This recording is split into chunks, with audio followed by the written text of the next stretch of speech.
Hello, man. Welcome to another episode of the Dad's Making a Difference podcast. Let's face it, we don't know what we don't know, especially when it comes to marriage.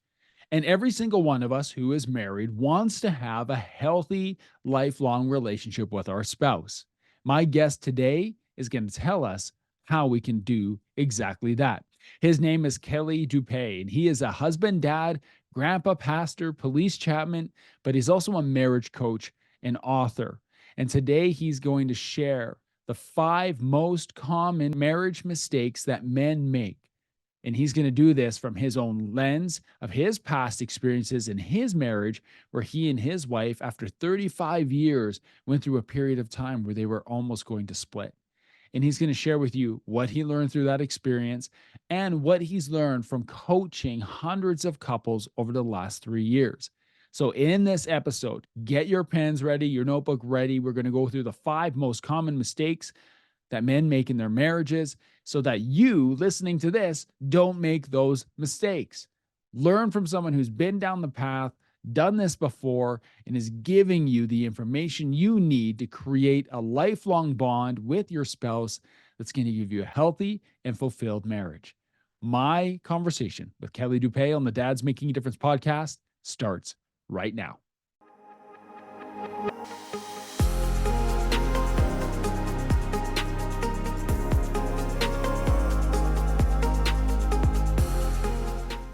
Kelly, welcome to the Dad's Making a Difference podcast. Great to see you today.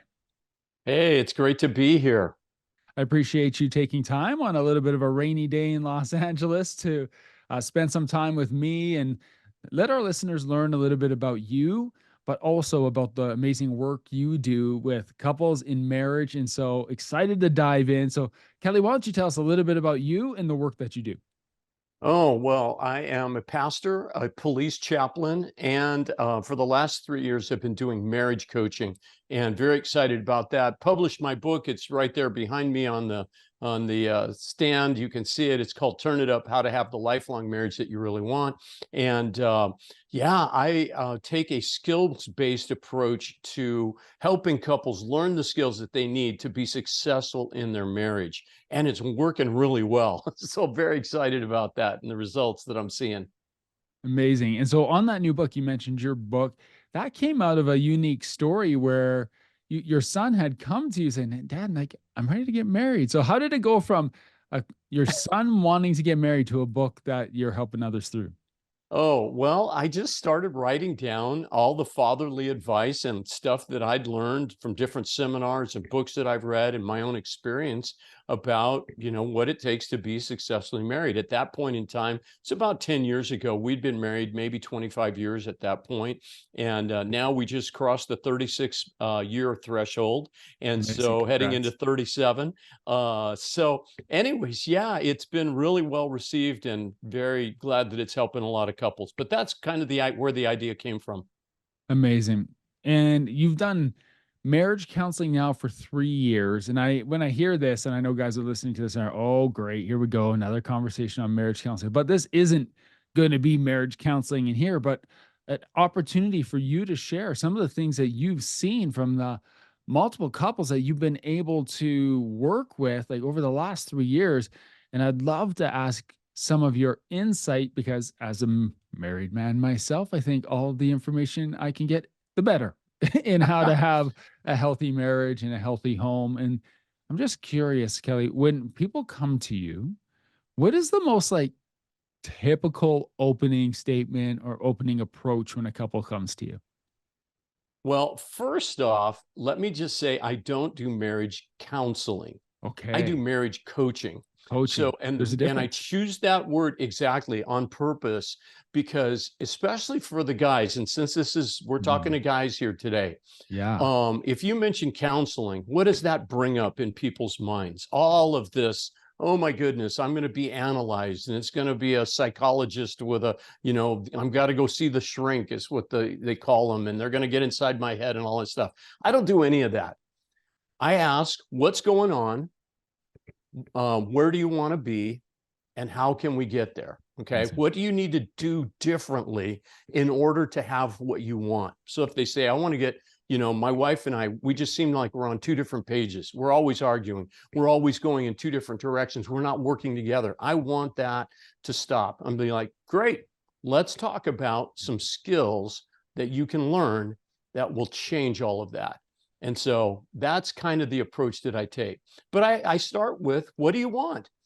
Tell me what you want your marriage to be like. And hundreds of hours that I've logged over the last, 3 years or so doing this. And I've seen some common denominators. In fact, I call them marriage mistakes, really common marriage mistakes that a lot of couples make.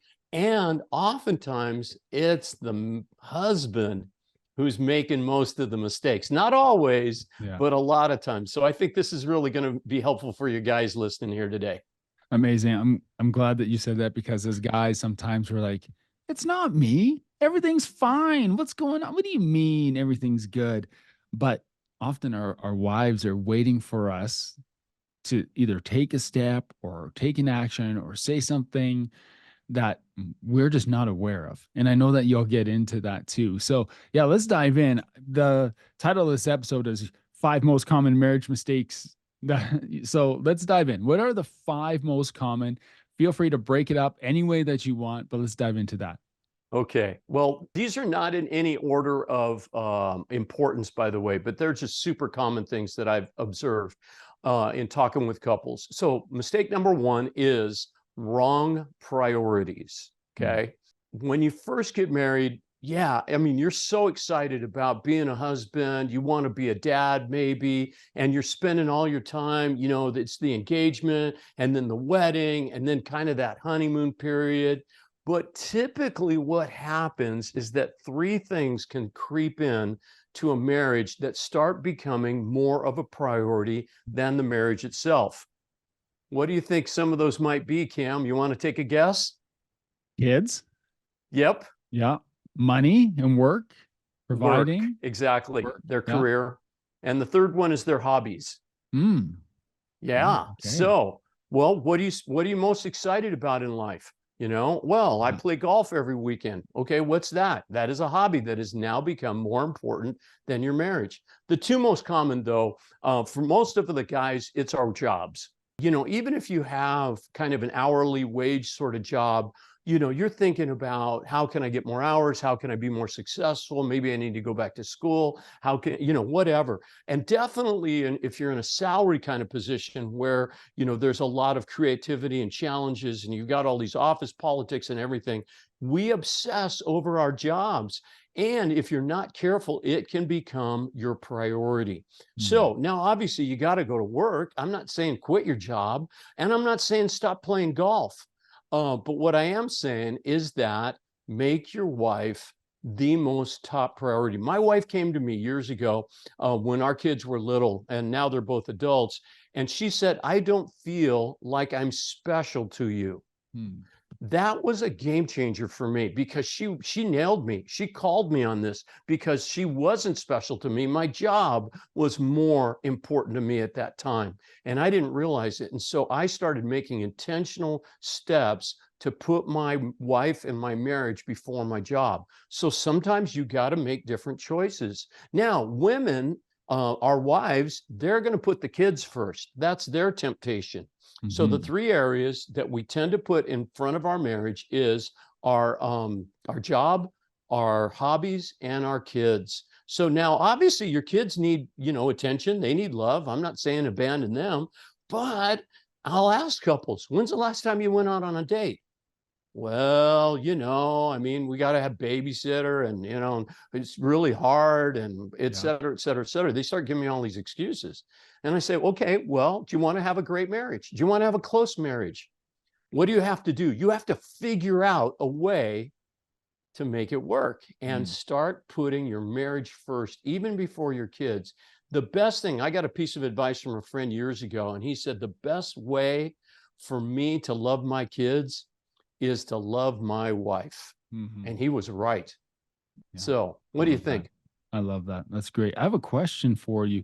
You mentioned that you experienced this where you had made your job the priority, the work the priority, and your wife said that to you. I don't feel special to you. You mentioned that you took some steps to make your wife more important, that you had to shift the focus a little bit. What are some of those steps? Because I am guilty of this, Kelly. I'm going to admit I love to work, and it's work on my job.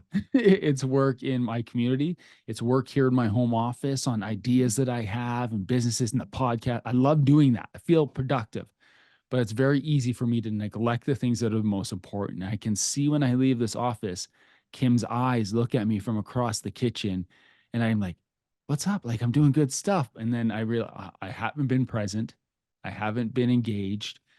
Now I have some work to do, a little bit, like personal work to do. What were some of the steps that you took that helped you prioritize your relationship with your wife? I think it's a big part of it is being just mindful, Mm, just think about it, you know. In my book, I ask or challenge is kind of the first step in the whole system that I have is you got to ask what I call the connection question, which is mm, basically asking yourself, how's the connection I have with my wife? In fact, the title of the book that's is good. called Turn It Up, and Yeah. it's because I use the metaphor of a dimmer switch. You know what that is, right? You Yeah. turn up the light, turn down the light.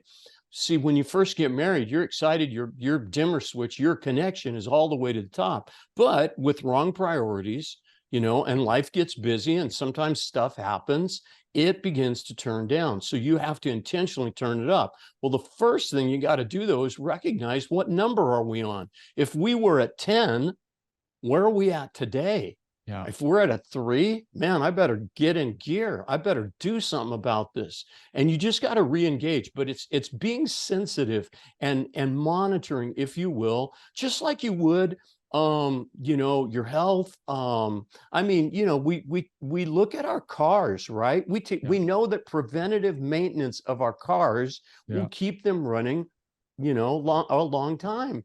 We've got to be intentional and preventative and do, if you will, maintenance in our relationships, in with our kids, and certainly with our wives.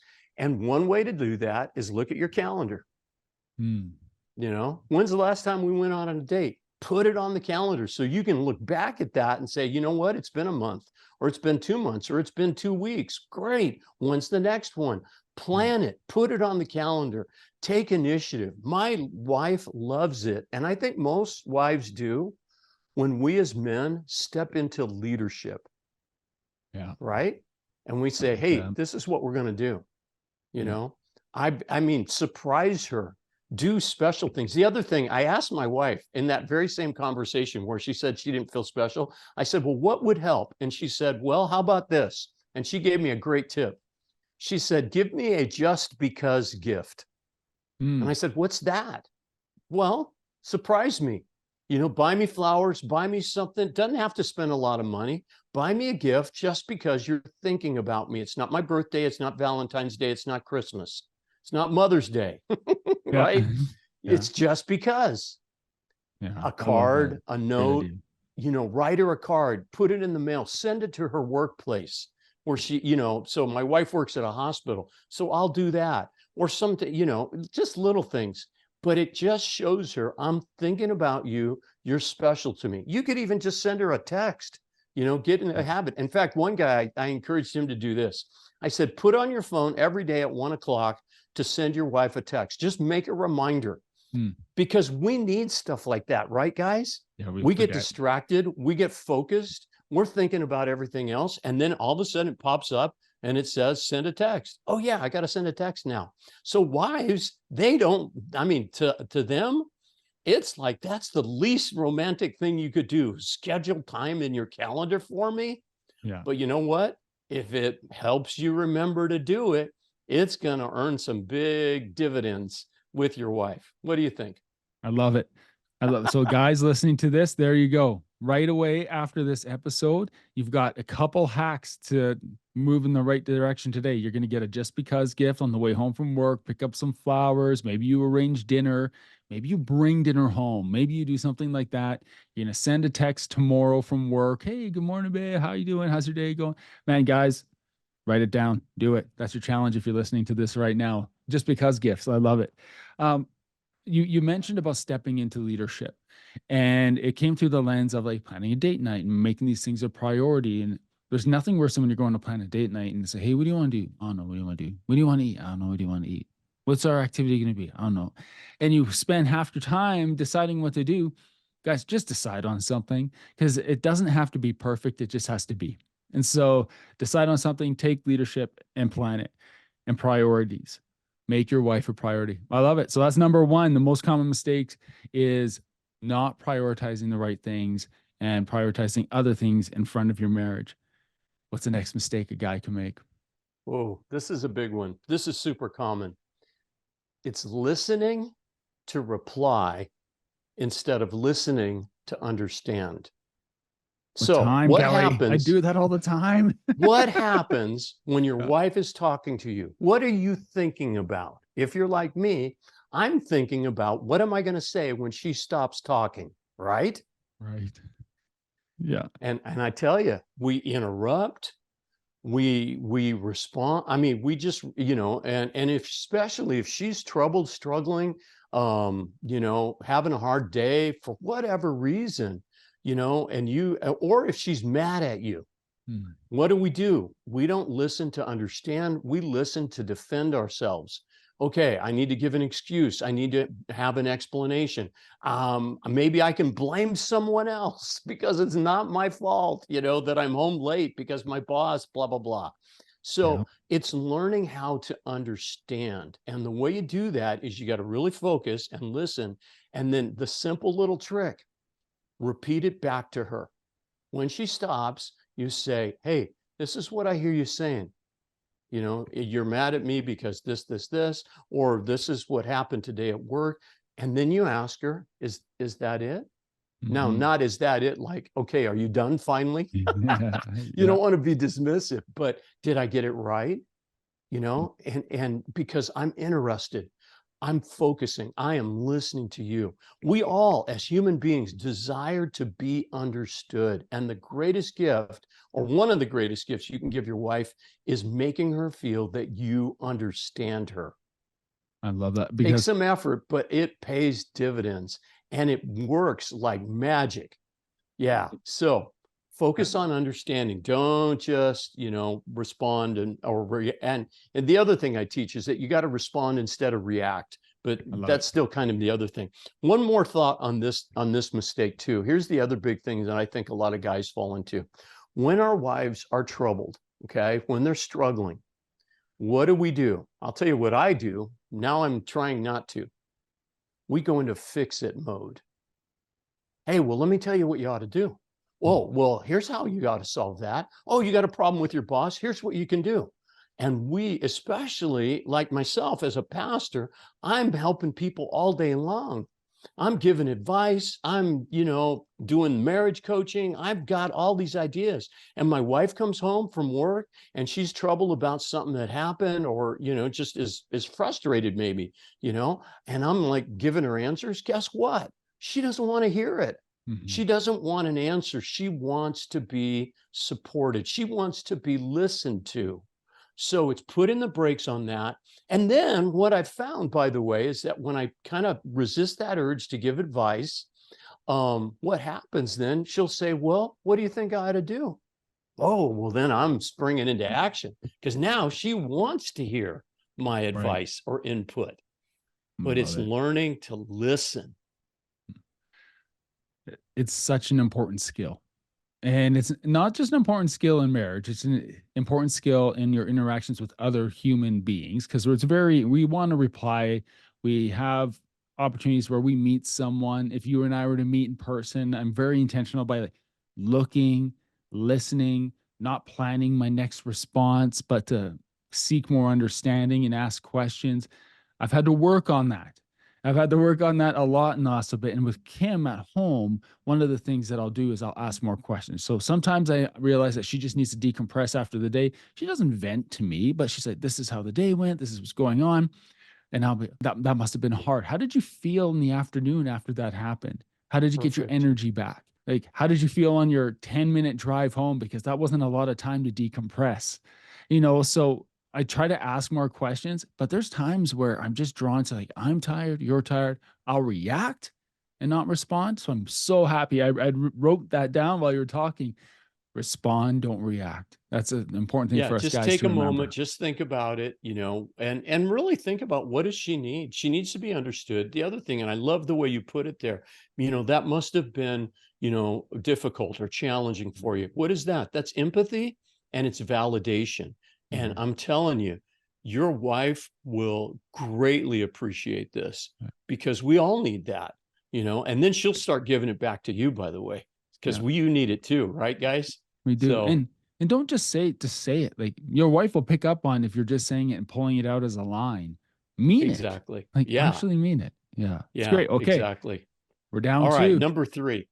This is definitely a man's problem, although I have talked to some women that struggle with this too.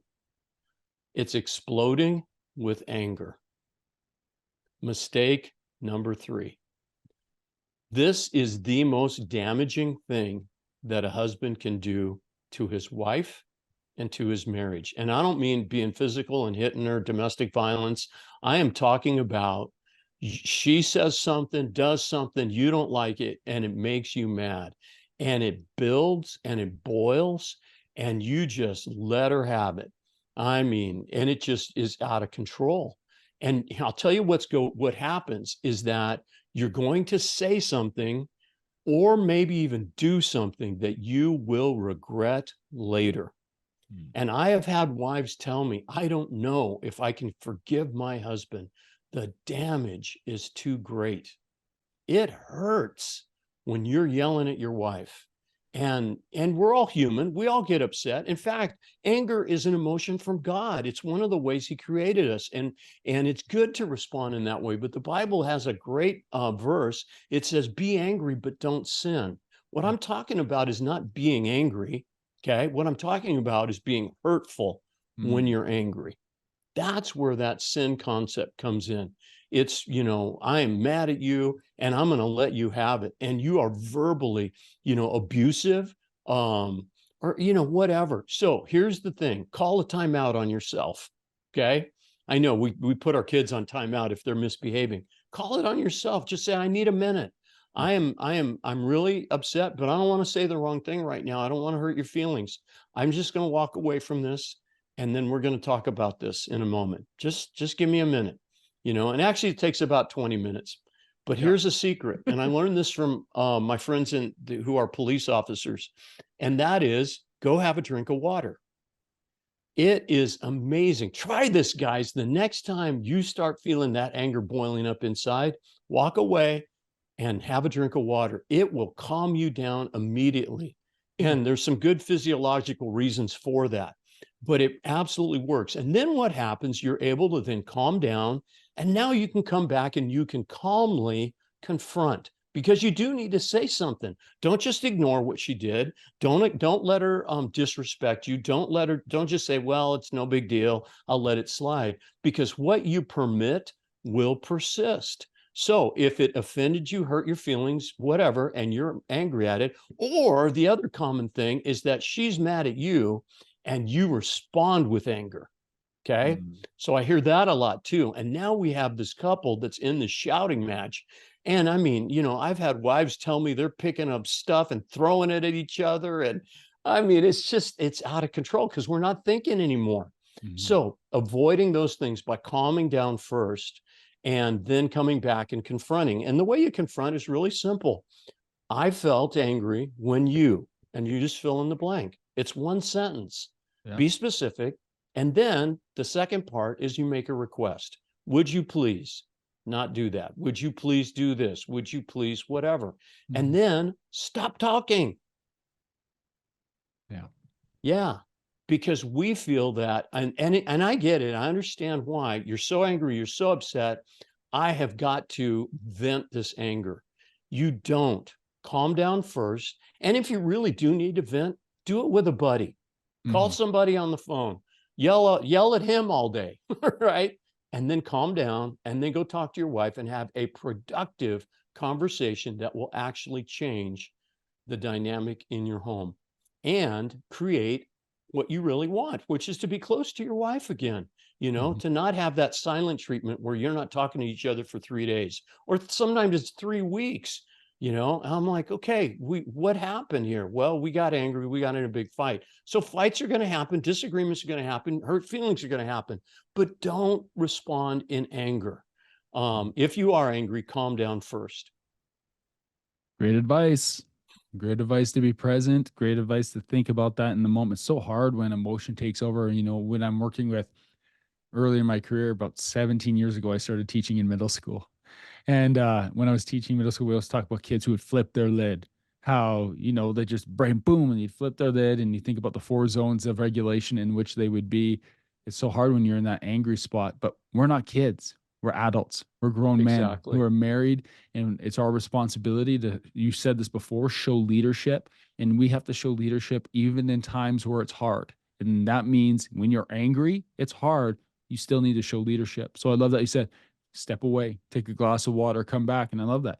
I felt angry when you, and would you please? Right. And Yeah. that's not going to be the end of it. You're going to get into a conversation. It's going to go from there. So be prepared for that conversation, but know that you're entering into it from a place of caring, and Hmm. repair most of the time if you're angry, and move through it together, as opposed to, I used to just take off. I used to get angry before kids were born. I was like, I'd get angry. I'd be like, I need a drive. And I'd go for a drive. And then I'd come home, and that's good to get some space, but I wouldn't come back and work through it. I just move on to the next thing. Yeah. So halfway there. So Yeah. no, I Exactly. love that. I love And the that you frust gave us. yeah, the frustrating thing is that sometimes there's this fear of, well, we're never really going to talk about this, because Mm, you're going to storm away, or you leave the conversation, and then when you come back, you're going to avoid it. mhm, Okay. So what you're doing is just kind of shoving, this is what I hear. Well, we're just sweeping it under the rug. Okay. So that metaphor. And I always like to say, well, just remember, every time you sweep something under the rug, all you're doing is creating a tripping hazard, mhm. I like because you're that. going to come back Yeah. and trip over that later. It's still there. It's still part of the dynamic in your relationship. So deal with it, talk about it, but do it in a calm way that's now productive and not hurtful, so that you're not damaging your marriage, and you're certainly not hurting, the person that you love. Yeah. So good. Okay. Number 4. We Number got 3. four. Man, those 3 went fast. Wrong priorities, listen to reply, and exploding with anger. 3 of the top things. What's next? All right. The next one is not asking for what you need. Yeah. So we all have needs. There's things that you want in your marriage. There's things that you want from your wife, and I'm not just talking about sex. I'm talking about, clean the house and all this stuff. And sometimes what happens is that we just let it slide. Mhm. And like I said earlier, what you permit will persist. So because especially if you're a real conflict avoider, like I tend to be, I don't like conflict. Okay. But you've got to be courageous enough out of love. And like I said earlier, in a calm manner, to speak up. It bothered me. It hurt me. It upset me when you said this the other day. Or, when you treat me, like I've heard this from guys, my wife treats me like a child. She Mhm. treats me like one of the kids in our house. Well, have you said anything to her about it? Oh, no, no, no. She'll get too mad. Well, let's figure out a way that you can have that honest conversation, so that you can have a healthy relationship, so that there can be trust, so that there can be connection again. But you've got to be courageous enough to confront. And basically, it's saying, this is what I'm needing, and don't be outrageous, and don't be unrealistic, but speak up, Mhm. man up, Yeah. if you Mhm. will. Yeah. Asking for what you need. I like that you said this goes in, it's not just sexual. It means asking for what you need in all areas of your marriage. Yeah, Yeah. yeah, exactly. Now, obviously, we need sex, and we like that, Yeah. and Yeah. so yeah, I asked for that too. Yeah. Yeah. Once again, be the leader. But by the way, respect the no. Mhm. Respect the I'm not in the mood. Don't pressure. Don't Mhm. force. And in fact, that's why I say you need to ask. Mhm. Okay, you're making a request. You're not giving an order, Mhm. nor are you making a demand. Okay, Yeah. and Good. definitely don't ever give an ultimatum. Mhm. That just never works. Okay. You better do this, or no, I mean, invite, ask. Think about when you were dating. Did you demand that your girlfriend then, who became your wife, go out on a date with you? No, you invited her. And she said yes. And you're like, yeah, whoa, this is going to be great. Because she said yes, because I asked her to go on a date. Well, keep asking. And if she says no, okay, let's talk about that. Or what can I do differently? Or what do you need that maybe I'm not meeting? So maybe she has some unmet needs and some things that she needs to ask for. So there's kind of a dynamic here, but it's having that courage to just speak up and say and ask for it. Yeah. Excellent. All right. Number 5. What's the Number 5th 5. mistake? Yeah. Not getting help. Mm-hmm. Now, what I've found is that by the time people look me up and say, hey, we need some input, their marriage, I mean, problems are easier solved the smaller they are. So don't wait until the big thing or until the little things that you're struggling with now get to be big things. So it's recognizing that we need some input. I'm convinced that successful marriages are successful because that couple learned how to be married. Okay. So you read a book, you go to a seminar, you watch a YouTube video, you get a professional coach, whether it's a coach like myself or someone that's more of a traditional marriage counselor, doesn't matter. It's wise and it's not weak. Once again, with the police officers that I hang around with and chat with and, pray with and these kinds of things, one of the things I encourage them to do is they got to open up. They got to talk. They've got to reach out to somebody that's going to help them through the challenges that they face in their job. Well, it works for all of us as guys. So maybe it's a trusted friend, or maybe it's something a little bit more structured or a little bit more formal, but it's recognizing that there are some things in life, let me put it this way, that are not do it yourself. Yeah. Yeah. They're just not. Now, Yeah. I like to do a lot of stuff around my house. I mean, just this morning I was painting, the deck, in the backyard. But there are some things that I cannot do. I don't know how, I mean, whether it's plumbing or electrical or putting on a roof or whatever, I can do a lot of stuff, but there's a lot that I can't. So I'll try. And if I realize I'm over my head, be like, okay, the sooner I call a professional to help me with this, the better this is going to be. Because if I keep trying to do it, I'm probably going to make it worse. So getting help is not weak.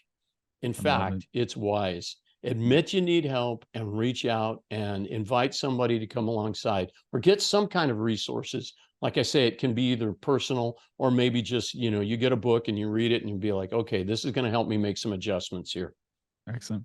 Excellent advice. Love it. Wrong priorities. Listen to reply, exploding with anger, not asking for what you need, and not getting help. Man, I'm looking at this list. I'll be honest, Kelly. For a lot of guys, number 5 is going to be the hardest.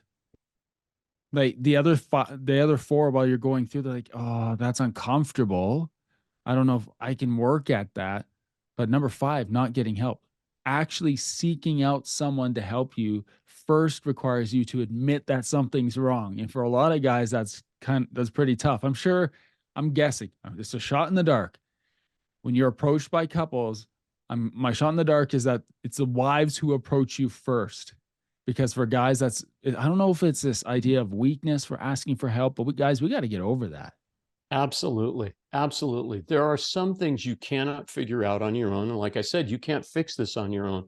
And the longer it takes you to get help, the worse it's going to get. It's not like if your marriage is struggling, it's not going to get better by itself. It's not. In fact, it's going to get worse. So admit that you're over your head. Admit that you don't have this figured out and that you can't do it by yourself. And then reach out. Reach out. I mean, cops, when it's a difficult situation, they call for backup, right?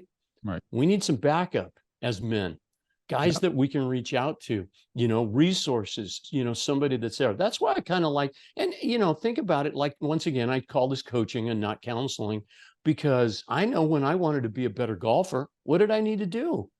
I had to hire a teacher. I had to get an Yeah. instructor or somebody give me some golf lessons so that I could hit the ball straight and not, all over the course. Yeah. So it's the same kind of thing. It's okay to reach out. And yeah, you're right, though. I agree with you. It is difficult. And most of the time, the wife is like, come on, honey, we got to get some help.